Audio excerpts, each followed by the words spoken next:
I'm very excited to welcome to the show now Professor Gad Saad. He's an evolutionary behavioral scientist at the John Molson School of Business at Concordia University.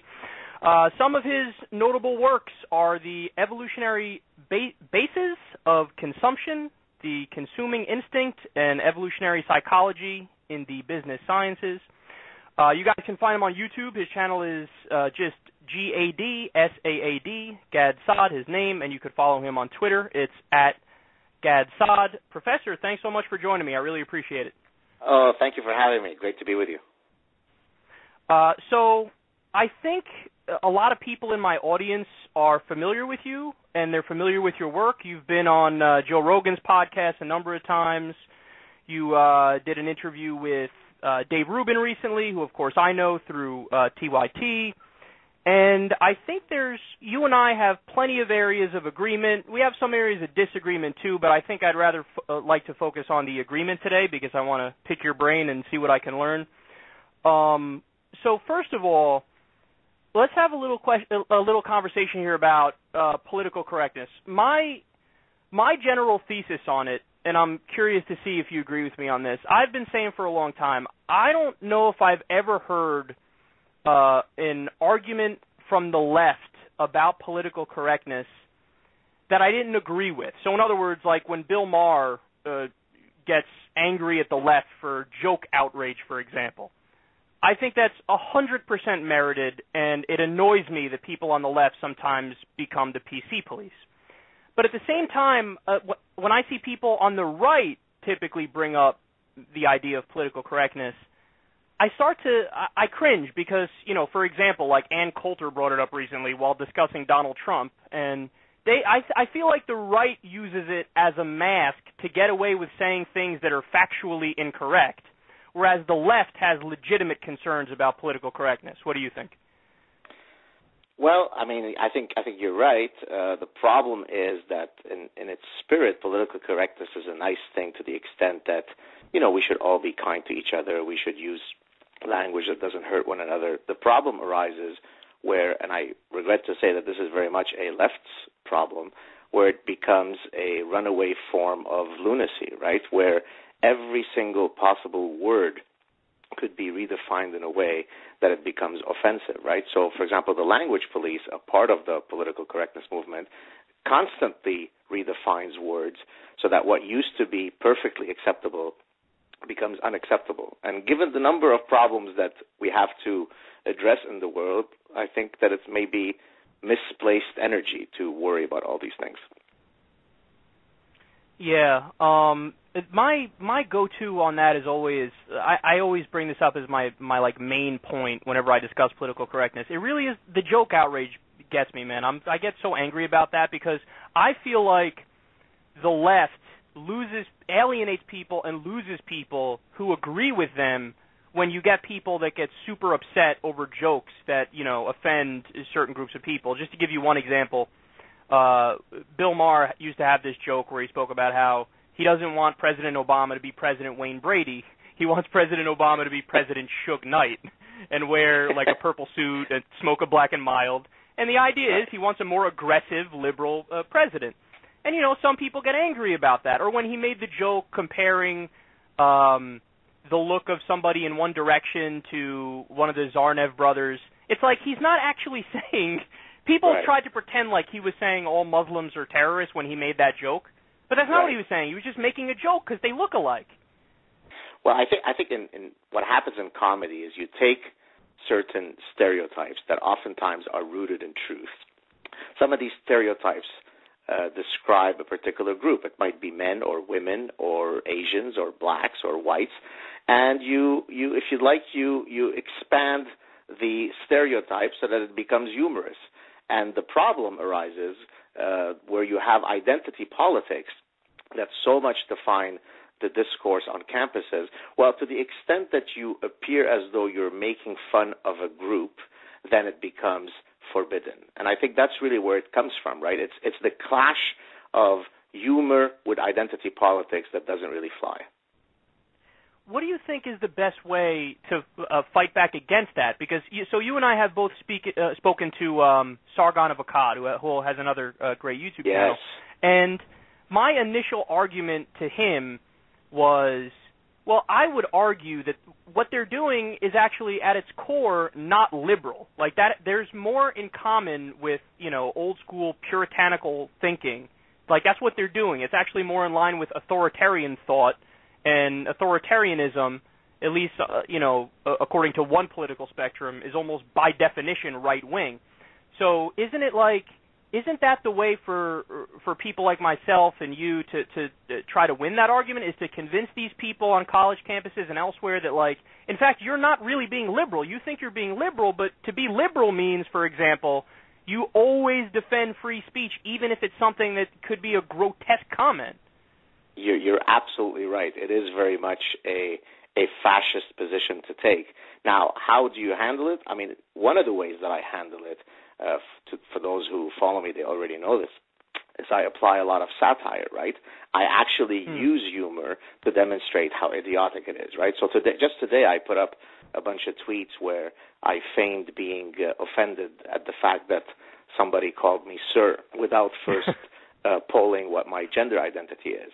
And then I also feigned being outraged at the fact that somebody assumed that in our married life I was the husband and my wife was the wife, again without polling, right? So and a lot of people say, well, how do you get away with all this stuff? Well, I get away with it because I'm speaking the truth, right? It is so remarkably idiotic that by satirizing it, you demonstrate, how silly it is. And so that's, I think, a very powerful way to fight back against this lunacy. Simply satirize it, make fun of it, humiliate it, so that hopefully eventually it goes away and it's only a bleep in history. I have to say, Professor, I'm admittedly, and this is kind of the criticism I got from Sargon's audience too, is like, they say I'm really naive to this stuff. So I spend all my day, like day in, day out, all I do is read articles from, reputable websites. So like I'm knee deep in economic policy and foreign policy and stuff, and I'm not in touch with like what's going on college campuses right now. And people said you're naive to how extreme it's gotten. Like Joe Rogan tweeted something at you recently saying that you'd like it, and I clicked the link and I read. Is that real? Like I can't believe that's real. And for people who don't know what we're talking about, it's gender identities and like how you're supposed to refer to people. Like isn't there something for gender neutral? Instead of he or she, you're supposed to say Z or something like that? Exactly right. Well, look, I mean, it's not that every single person on college campuses is going around worried about these issues, but the reality is that the small minority of folks who are very politically engaged are the ones who end up making the most noise on campus, right? So while perhaps 95% of the students go about their days, worrying about taking differential equations and, biological psychology and all sorts of other fun courses, there's a small, highly engaged group of students, activists, who end up sort of perhaps wrongly swaying the public discourse. So, no, it's not the case that everybody is walking around changing the manner in which we address one another in terms of gender pronouns, but they certainly, have a majority of the loud voices on campuses. And again, the way you address that is by confronting them. So a few years ago, I accepted an invitation to go speak at Wellesley College, which, as you may or may not know, is a hotbed of this type of political correctness. And I went there to speak specifically about the thought police, knowing that perhaps, I might be walking into the viper's den. But it was important for me to do that because you need to challenge those students so that they don't feel too complacent with their BS. Yeah, part of me, I think that you're right, that like it's a very vocal minority of students. But what annoys me is that it's like they're know-nothings. So, for example, like take the Bernie Sanders speech recently where he was interrupted by Black Lives Matter protesters. Like, that's so extreme that Black Lives Matter came out and said, no, we denounce these people, we disagree with these people. Apparently there's some people out there who look at Bernie Sanders and they think he's the enemy. When it comes to policies for minority communities. like, if that's your position, you just don't know enough. Like, you're not educated on what these people stand for. And I think that's what bothers me about it. Right, and I think, again, look, there are tons of really important issues. So if we take, for example, feminism, there are a million issues that people, men and women, could weigh in on to try to improve the plight of women around the world. But we can all agree about that. The problem comes, we all have a fixed amount, we have a fixed pie of time and energy where we could dedicate to a particular cause, and then it becomes important for us to, make a judicious decision as to which issue we'd like to tackle. So tackling, female genital mutilation that, afflicts women around the world is a very important issue. Trying to analyze the, quote, sexist depictions of female heroines in games might not be top on the queue. So again, it arises from a broken moral compass. It arises from, I think, something that we're also supposed to talk about, moral and cultural relativism, where a lot of Western feminists are afraid to criticize the practices of the other, lest they might be viewed as bigoted and racist. And again, so these are real issues that have real consequences to real people, right? So rather than, Anita Sarkeesian, I hate the fact that I know her name, rather than, worrying about doing, endless idiotic content analyses about, heroines in games, why don't you address real issues, right? So when Ayaan Hirsi Ali tries to go to Brandeis to give a speech because I think she was receiving an honorary degree, and then they stop her from going there, then we know that the moral compass of many, Western feminists is broken, right? Yeah. So to get to that issue, the issue of cultural relativism and moral relativism.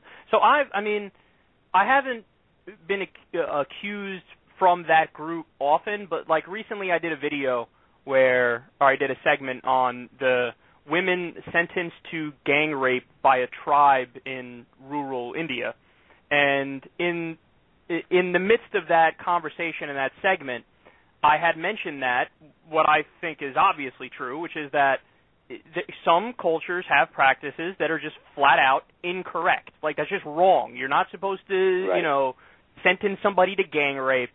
And somebody had reached out to me on Twitter and called me racist over that. Like, oh, you're racist because you dared to say that, not all cultures are equal. And, like, on the one hand, I get what they're afraid of. They're afraid of this idea that people can hide behind the idea of, oh, we mean well, and then we get away with doing fucked up shit.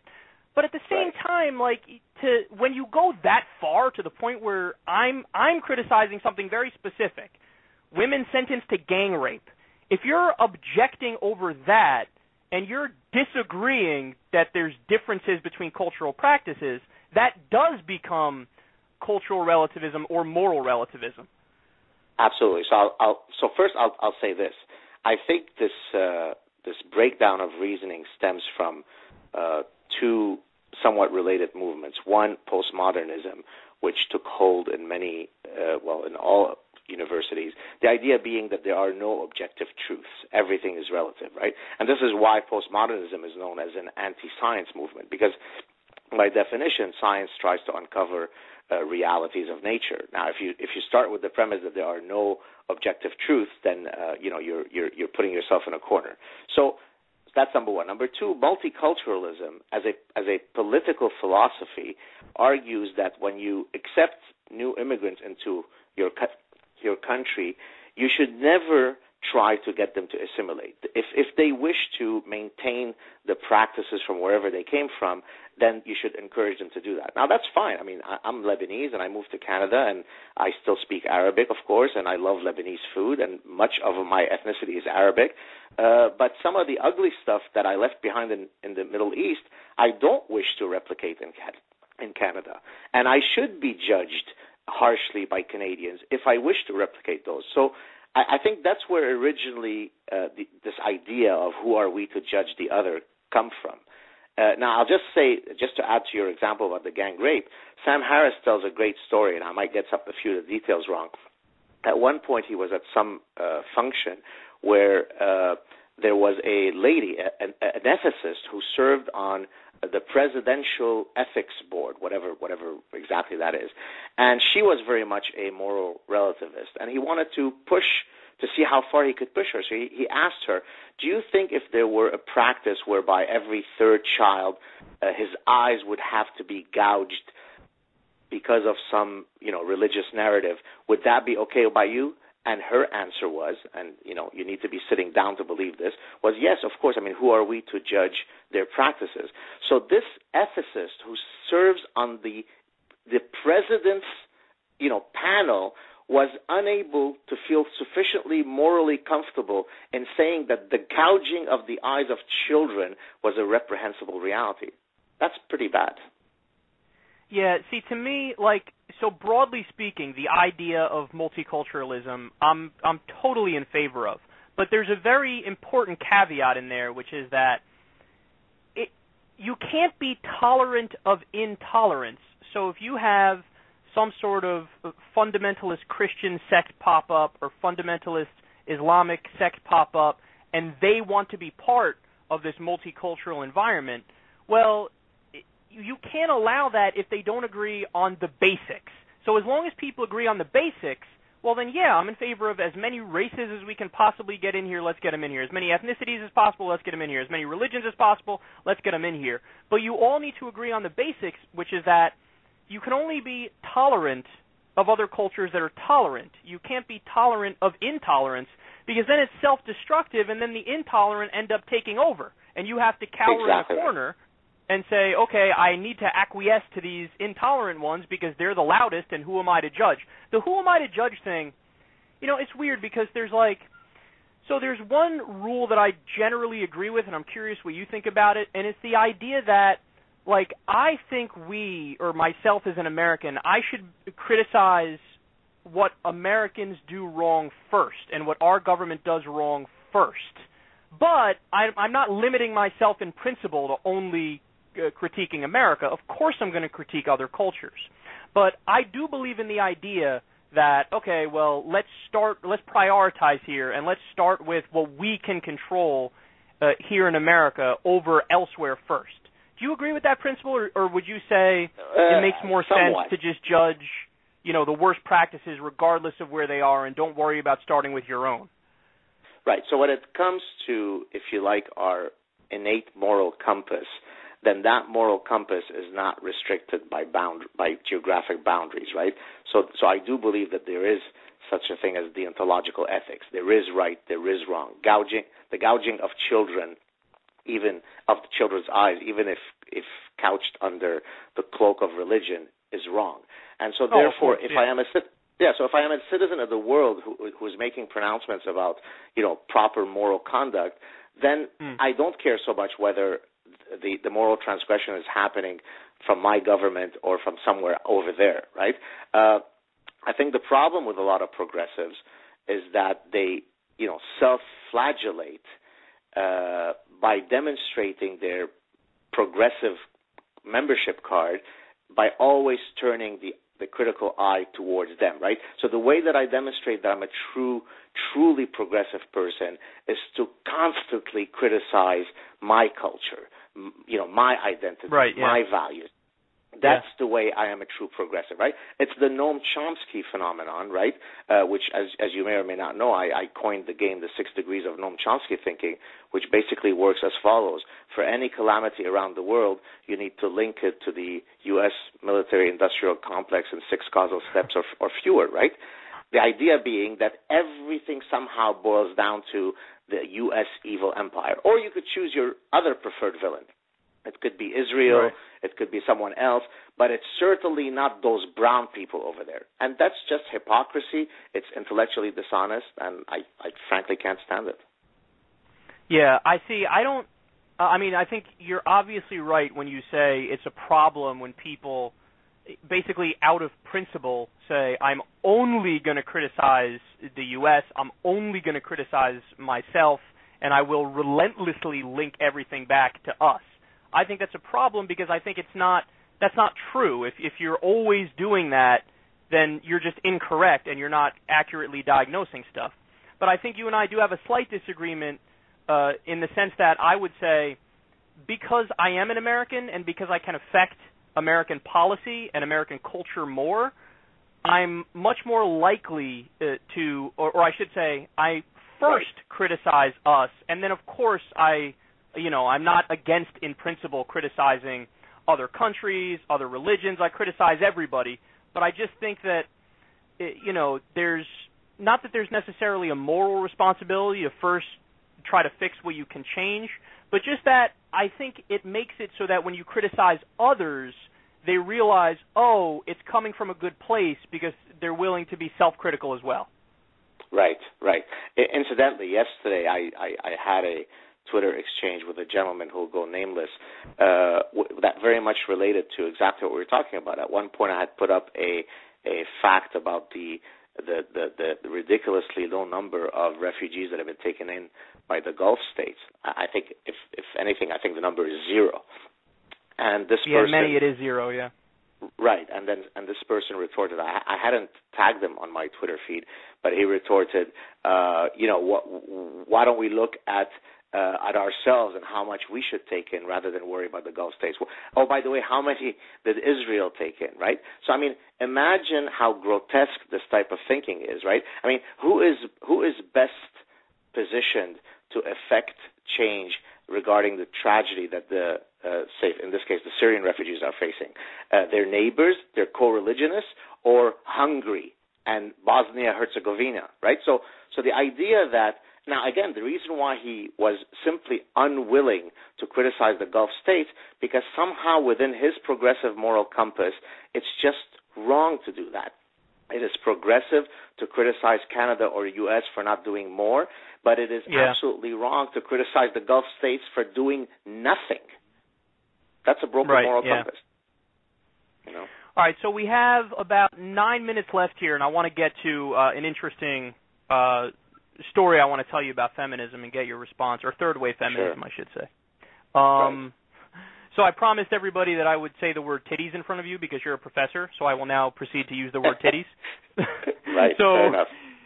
In my so I did a segment recently about, I think it was in New Hampshire or something. They were doing this Free the Nipple protest, and I said in the segment, I have no problem. So if they want to walk around and show their tits, whatever, I'm a straight guy. I'm biased in favor of seeing them. I want to see your tits. So go ahead, show me your tits. It's fine.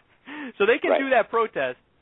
But I got some shit from people where they argued like, no, you don't understand. The reason why you like tits is because, like, you were socially conditioned to do it. My response was like, no. First of all, the reason I like wide hips on a woman, the reason I like a big ass on a woman is because, scientists have found that means they have childbearing hips.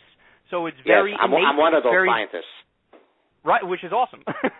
It's very innate. It's very biological. It makes there's an urge there that somebody like myself has, where it's not created by society. It's just there. And then a response I got from somebody was, well, you're kind of using the same logic that's used that fundamentalist Muslims use to cover up women. And that did give me pause for a second, because I was like, wait, am I using that reasoning? When they say, oh, they can't show their anything because, God forbid, a man gets turned on. Right. So I'll address two things here. First, let me address the Muslim issue that you just mentioned. I wrote an article, and then I've also posted a YouTube clip where I referred to a comparison between the bikini and the burqa or the niqab, and the idea being that Western feminists, when they weigh in on this issue, actually argue that the bikini is a patriarchal tool of oppression because it promotes the male gaze, while the burqa/niqab is liberating because it averts the male gaze. Now, that's an absolute fact. I could point you to many feminists who actually argue that. But now let's come back to the issue of innate mating preferences. This idea stems from the notion that we are born with empty minds, and that it's only socialization that teach us to be who we are, even including our sexuality. So the fact that I am attracted to my wife is only because of the vagaries of having watched Hollywood movies. Had Hollywood movies taught me to prefer mating with watermelons or trees, then of course I would have been malleable enough to prefer that. It is some of the most astonishingly moronic discourse that humans have ever come up with. By definition, humans are a sexually reproducing, sexually dimorphic species. Sexually dimorphic means that we have innate sex differences.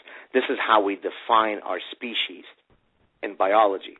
So it would make perfect sense that both men and women would have evolved mating preferences that confer reproductive advantage to each sex. So, for example, if you show women different male body types, they don't prefer men who have a pear-shaped body, who have a nasal voice, who are beta submissive males, right? They don't prefer that. If you find a culture where women prefer that, then I'll make you very famous. It doesn't exist. So the idea that Kyle is only attracted to women that have protruding behinds because he saw a Jennifer Lopez video is laughable, right? I mean, as a matter of fact, I don't know if do we have enough time for me to give you some of the evidence regarding innate mating preferences when it comes to women's shapes? Sure, we have 4 minutes. All right, 4 minutes. Knock yourself out. All right. So, for example, if you go to different cultures, very, very different cultures, and show men in those cultures women of different waist-to-hip ratios, they prefer the one that's 0.7, which is the hourglass figure. Women who have a 0.7 ratio are healthier and are more likely to conceive. We know that from medical studies, epidemiological studies. If you look at art statues spanning several millennia from ancient Greece, from Africa, from Egypt, from India, and you do a content analysis of the statues, they tend to be around 0.7. If you take congenitally blind men, these are men who have never had the gift of sight, and you make them tactily, right, haptically, with their hands, touch different mannequins with different waist-to-hip ratios, they prefer the one that has 0.7. I did a study where I looked at waist-to-hip ratio of online escorts. So these are female sex workers across 48 different countries, radically different countries. The average waist-to-hip ratio, I think, was 0.72. So the amount of empirical evidence that exists from widely different fields to 0.7 is incontestable. But yet you have idiots saying, no, it's due to Hollywood images. Again, it's because it's a hopeful message, right? It basically argues that everything that we are is just due to the vagaries of socialization. It's wrong, and it needs to be defeated. Right. I agree completely on that. But quick question, though, just broader. We got probably 2 minutes and 30 seconds here. Sure. On the issue, more broadly speaking, I know this is hard to answer so quickly, but the idea of nature versus nurture, I've always been one of those guys where when you look at the total picture, I think a lot of things are a mix. Would you agree with that, or do you think it's almost all nature?